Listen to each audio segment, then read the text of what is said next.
Alright guys, welcome back to the channel. Welcome if you're new. Thank you for taking time out of your day to check the video out. We have more PlayStation news, rumors, and leaks to go over and cover here today, so do me a favor before we dive into these topics. If you end up enjoying the video or finding it informative, be sure to leave it a like, and if you are new here to the channel, please consider hitting that subscribe button as well. We're starting here talking about a Final Fantasy Tactics remake. Rumors are apparently beginning to swirl due to a recent interview. This is being reported by PlayStation Lifestyle, and it says the Final Fantasy Tactics remake rumors have been fueled again following comments in a recent interview.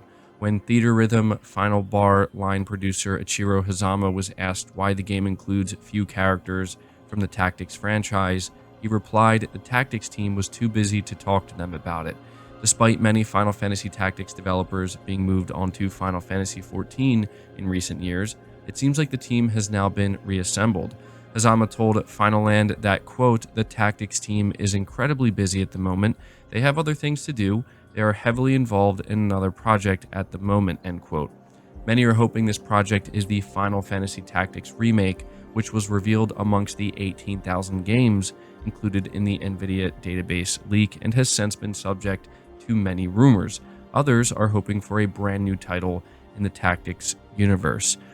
So yeah, I wanted to let you guys know about this because, this is something that I think Final Fantasy fans are kind of holding out hope for. It is certainly worth highlighting that this was a game that showed up on the NVIDIA database leak, as the article points out. So this very well could be the title that is being referenced here. So I'll be curious to see what you guys have to say. Is this something that you would be excited about, a Final Fantasy Tactics remake? Moving to the next topic, we're talking once again about the Activision Blizzard acquisition. We have an article here from PlayStation Lifestyle, and the title reads, Microsoft and Activision bizarrely demand PlayStation leadership's performance reviews. They say here Microsoft and Activision have bizarrely demanded to see PlayStation leadership's employee files and performance reviews to fight a lawsuit filed by the Federal Trade Commission, or the FTC. The U.S. regulator has sued to block the acquisition, following which Microsoft subpoenaed Sony and a number of other companies to help fight its case. As spotted by Accuses, Sony submitted its response to Microsoft's request, asking the court to quash or limit the subpoena.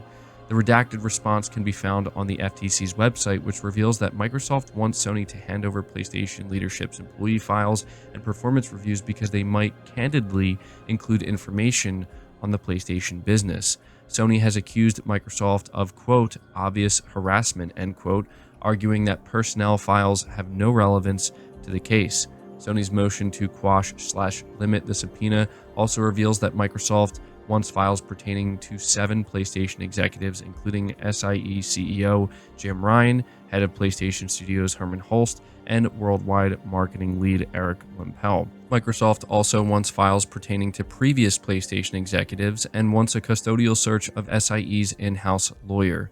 Taking things a step further, the Xbox maker has demanded decade-old information pertaining to PlayStation's business. So when we read over this information and learn about these details, it becomes pretty clear why Sony is pushing back pretty aggressively against this subpoena and wants it to just kind of be thrown out, because it really does seem like Microsoft is asking for way too much here, and a lot of it does seem completely unnecessary.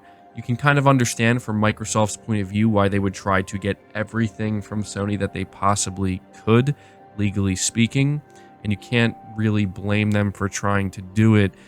But yeah, looking at what they're requesting here, decade-old information, specifically looking at the executives such as Jim Ryan and Herman Hulst and wanting all the files on them and their performance reviews. It's very strange, and I would be pretty surprised if Sony actually had to go through with this, but I can assure you that Sony absolutely does not, and will do everything in their power to make sure that they do not have to relinquish any of this information to Microsoft or anybody else. But just kind of wanted to update you guys on this and let you know what's going on. Moving on from that, though, we're talking about Hogwarts Legacy, specifically a trophy bug that is currently being investigated. Again, from PlayStation Lifestyle, Avalanche Software has promised to release a Hogwarts Legacy update early next week, which will include a patch for the PS5's bugged collectibles trophy. News surrounding the game's Day 1 patch has been confusing, to say the least, with WB previously promising a Day 1 patch that still hasn't gone live. The PS5 trophy for obtaining Hogwarts Legacy's collectibles has a broken counter and doesn't seem to register what players are picking up. As a result, the trophy is impossible to unlock for some players, also making the platinum unobtainable.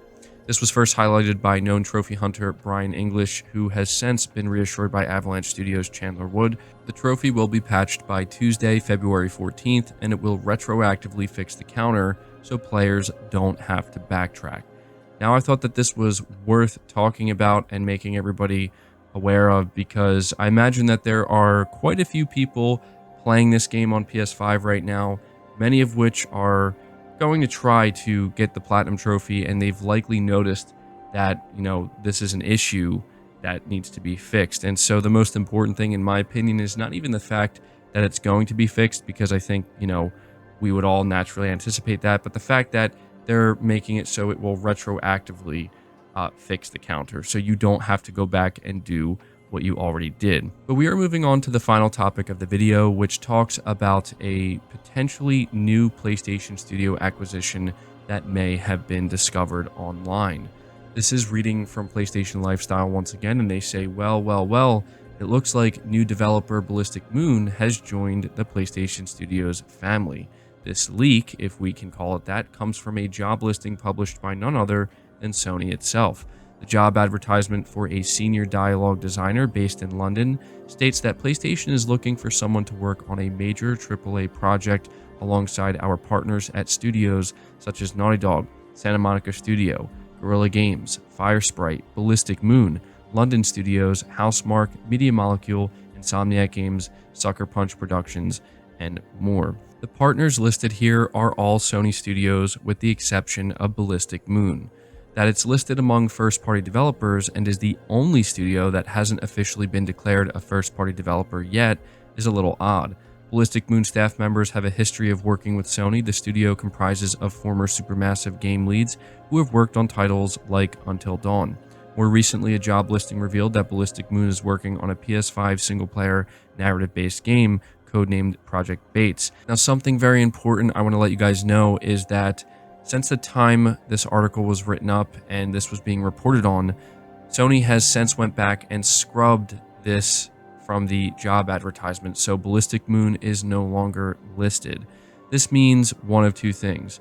One, it was simply a very specific mistake that somebody made, for some reason listing Ballistic Moon as a first-party studio, or number two, the cat was let out of the bag a little bit early here and mistakes were made, and we basically are finding out that Ballistic Moon is the newest first-party PlayStation studio.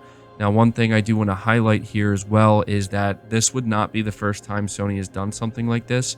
When Housemarque was acquired and all of PlayStation's social channels were announcing it, PlayStation's Japan Twitter account, I believe, really messed up big time by posting an image saying that they've acquired Bluepoint Games, not Housemarque, which was immediately deleted.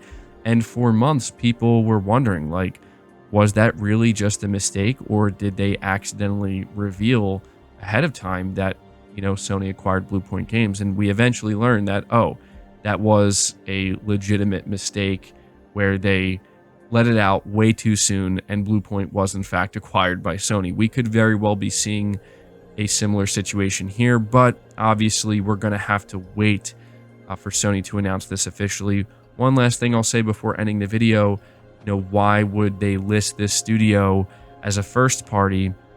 If Sony did acquire them, why wouldn't they just announce it? Well, it might be because they want to announce the game first and then announce that they've acquired them, or it also could be because of the ongoing Activision Blizzard acquisition. Of course, Sony acquiring a brand new studio that hasn't even made a game yet is literally nothing compared to acquiring an entire publisher, but still, it maybe is not the best look at a time when Sony is fighting tooth and nail to, try to push back against what Microsoft is doing here. But that's just pure speculation on my part. But either way, this was something that was listed and it has now been corrected. So You guys let me know down in the comments below if you think Sony may have actually acquired Ballistic Moon. And actually, one final thing to note here, I wanted to be sure to let you know about this before ending the video. Ballistic Moon is apparently using Guerrilla's Decima engine on this title, Project Bates. This was something that leaked out with that internal document where we saw, games, specifically their project names that were being worked on internally at Sony Europe. So just something worth keeping in mind there. I think that might add a little bit of credence to the idea that maybe Sony did actually acquire this studio. Anyway, guys, that's going to do it for the video. I hope you did enjoy it. I hope you did find it informative. If you did, be sure to leave it a like, subscribe to the channel if you're new, hit the bell notification icon, and feel free to share this video out on top of all that. But until next time, guys, take care.